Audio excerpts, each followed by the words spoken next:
Kailangan po pala muna mag-register. Andito po sa FB page ng DSWD yung QR code.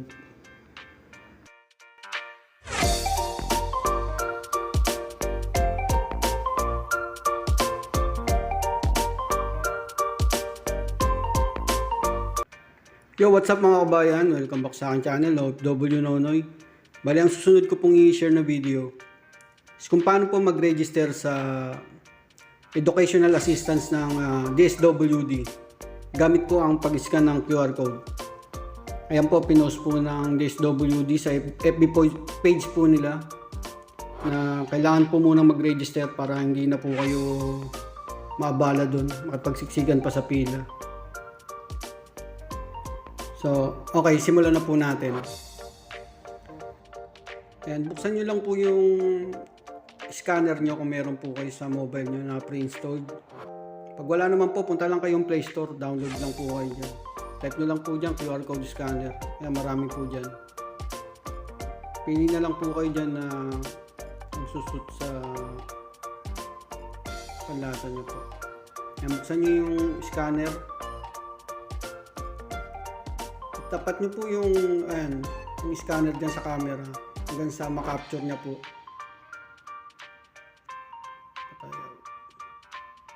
Yun. Tapos, pag lumabas na po yan, click nyo po yung go to website. Kasi i-select nyo yung Chrome. Yan, minsan po may lalabas po na image captcha dyan pag nag-open yan. Ayan, pag nandyan na po kayo sa Educational Assistance Request Form, scroll nyo lang. Enter nyo lang po yung email nyo dyan. Tapos click next. May time limit po kasi yan eh. Pag natagalan po kayo, lalabas po yung image captcha. Ayan naman po yung student information. Scroll lang po natin. Student current education yan, kung anong level na po. Tapos information po ng student yan. Address, full name.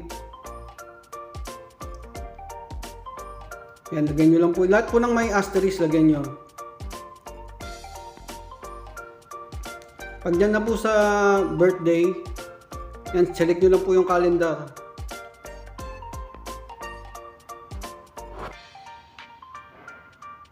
Yan, left and right, scroll nyo lang pag sa buwan.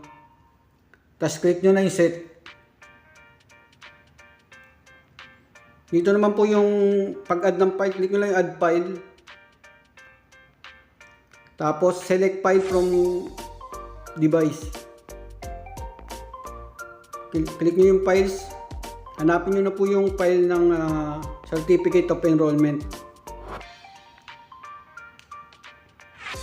Bali sinend ng anak ko sa Messenger. Tapos click nyo po yung upload. So ayan, success. Pag okay na, click nyo lang yung next. Tapos, ayan, sino maglalakad ng assistance? Pili po kayo dyan kung estudyante po yung representative. Tapos, click nyo po ulit yung next. Ayan, yung information naman po yung ng representative. Ganoon din po, sagutan nyo po yung may asterisk. Medyo tricky lang po dito sa address. Kailangan, ayan, matagal po yan. Nakalagay po dyan, must be at least 50 characters. So, ang ginawa ko, inabahan ko na lang. Nilagyan ko ng 3rd district. Tapos sa contact number, gayahin nyo lang yung format na yan. Pag okay na, click nyo lang yung submit.